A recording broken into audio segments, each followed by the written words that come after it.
All right, so this is exciting for me. This is my first, I have 12 pounds of chicken, what do I do with it, Matt? Videos. And I'm thrilled to teach you guys how I do cashew chicken in the wok. So second stir fry recipe. Lessons on this one. If you get a recipe, cook it exactly the way the recipe says the first time. Taste it and then adjust it to your taste. In the case of this recipe, we love the flavors, but there wasn't enough sauce. So the recipe I'm gonna post below is gonna have the way we cook it tonight, which is with more sauce. I also didn't like the fact that it didn't have enough vegetables. So I'm adding snow peas and bamboo shoots, although there is probably some debate as to whether bamboo shoot is actually a vegetable or wood. But I like the flavor in my veg. The last thing I'm going to teach you is if you buy fresh ginger, which you should buy fresh ginger, freeze it, because between meals it will not go bad. And then, as you'll see in just a second, you just shave off what you need and you cook with that. So we'll start the chicken prep and I'll show you how we use all these ingredients and make an amazing meal.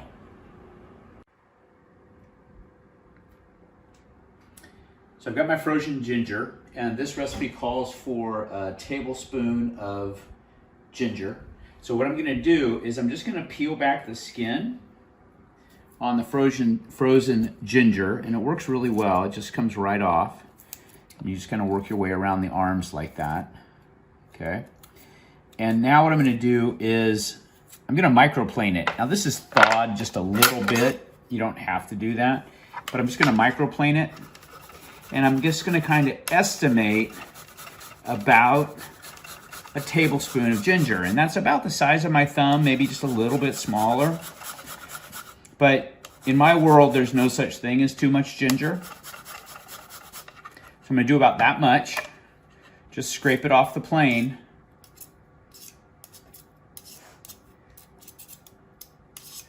And then that's gonna go into my work bowl. So I've got the ginger in there, and I've got the rest of the soy sauce, the sherry, and the dark sesame oil in here. So that goes in together. And just give it a quick little whisk. Doesn't have to be anything special there. And then the chicken goes in on top of that. So the recipe calls for 2 chicken breasts.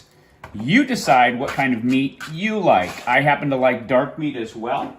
So this is 1 chicken breast and 3 chicken thighs, because for some reason we ended up with a pack of 6 thighs and decided to break those up and freeze them as 3s. Then you put on the cornstarch. And it doesn't have to be anything special. We're just putting it all on. Just remember while you're doing this, particularly for video where I have raw food right next to it, be careful that you don't splash the raw chicken onto the raw food. Now that I've got that done, I've pretty much got my whole mise en place ready to go. I've got my cut and chopped red bell pepper. Cut these guys like you want to eat them. Remember, Chinese food is meant to be eaten with chopsticks. This should just go right in your mouth without needing a knife. That's how you decide how big to cut these. The cashews are going to go in later. We've got green onions. And then this is the sauce, which is soy sauce, sherry, the chili garlic sauce. This stuff is amazing. And a little bit of honey. And for that, we're using a little bit of Texas honey. You can use sugar if you don't have honey. The recipe is, it really just needs to be sweet. And then the last thing is snow peas. We like to add these guys. And remember, if you ever have any extra snow peas, just get the snow pea digestion unit, and those will go right down. By the way, this digestion unit also doubles as a red bell pepper digestion unit. And these are good to share. They're really good shareable snacks. So I'm going to heat up the wok. I'll meet you over there in just a second.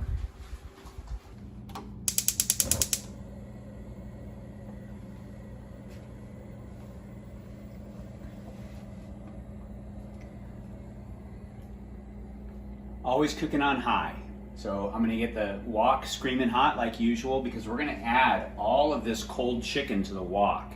So I wanna get the wok hot, I want the sides hot, because like I said before, as soon as we throw the chicken into the oil, everything's gonna start to cool down. So we wanna get it screaming hot, like it's already starting to smoke. I'm gonna add oil to it, the oil's gonna get hot, and then very carefully, we're gonna add all of this chicken to the pan, and then we're gonna pull it up on the sides, and it's gonna stick, but not for long, because this wok is seasoned. It's gonna release that meat, and we'll be able to turn it. It'll cook in like 3 to 5 minutes, and it won't be boiling in the oil. So watch. We're gonna go oil. I'm gonna wait for the oil to get hot.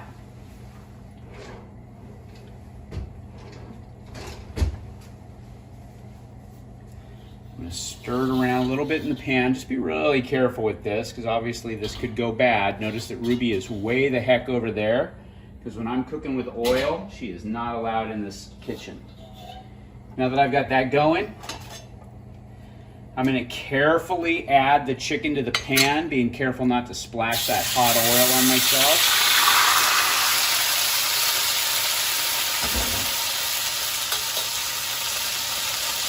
And then I'm gonna pull it up on the side.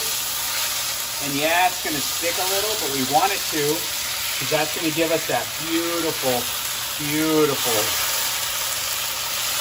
brown chicken meat. So we'll let that go. We'll be back when I get this cooked. As the fat renders off, if you get too much fat, go ahead and just take it out. Of course, we'll keep that piece of chicken, but just keep on skimming the fat if you have too much fat in the bottom of the pan. We like it to get crispy, so you see how the chicken's getting crispy on the outside. Starting to look really good. And we'll be done in about a minute. All right, so the chicken is nice and cooked on the outside. We're gonna add the red bell pepper. We're gonna cook it just till it gets a little soft. Remembering that we still have some other veg that we're gonna add, like the bamboo shoots and the snow peas. So the snow peas go in last because they cook the fastest. The red bell pepper goes in first because it cooks the slowest. Just simple physics that the bell pepper is thicker than the rest of this, so we're adding it first. Just until it starts to get heated through. We want it to soften a little bit. And this is where just getting practice doing this will make your life a lot easier. Once that gets going, I'm gonna go ahead and add the bamboo shoots, because again, they're basically wood. So we're gonna get them in there. And I have not changed the temperature on my wok at all. It's still absolutely screaming hot. We want to keep that going. Just keep the food moving around every once in a while. Let it sit, give it a stir. Let it sit, give it a stir. It'll start to get really, really tasty. I can smell the ginger coming off of that initial chicken that we put in. And then of course we're gonna add our sauces in just a minute. All right, snow peas. I think I might have said bean sprouts earlier. Snow peas. And look at that. Right away, we've just got some spectacular color going. Everything's beautiful.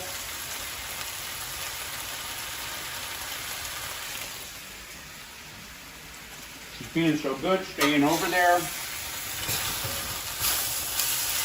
And at this point, I'm just waiting for the bean sprouts, the snow peas, to start taking on just a little bit of color. Once I see that happening, I'm going to go ahead and make a little well here. And I'm going to add my sauce. This is the sherry soy sauce, honey, and garlic ginger sauce. That goes down the middle. Let that start to boil a little bit. And then we'll stir that in. Now we really have some flavor and some aroma going. Now I'm going to turn down my heat a little because there's sugar in that sauce, and I do not want that to burn. But I'll add my Add my cashews. If you're doing regular Kung Pao, you can do peanuts there. It doesn't really matter. I'm gonna give it a stir one last time. And my 9,000-year-old rice cooker has just told me that the rice is ready. So there's our cashew chicken, kind of Kung Pao style. And turn off the heat. We'll meet you over there and we'll plate.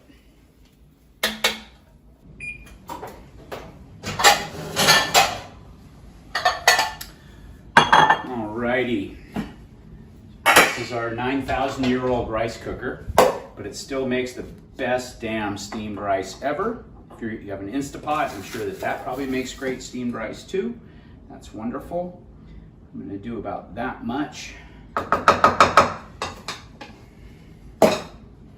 This guy off. So we had 3 inches of rain here today. It was a crazy afternoon. We even had a tornado warning, which means that there's imminent threat of tornadoes. So it was kind of a crazy day here, but we had no problems on our end, although down near Bastrop they definitely got some big weather. So I love this meal because it just absolutely looks like a party on the plate. And that is how we do cashew chicken at our house. I hope you figure out what to do with your 12 pounds of chicken. This is a really good start. I love you guys. Bye.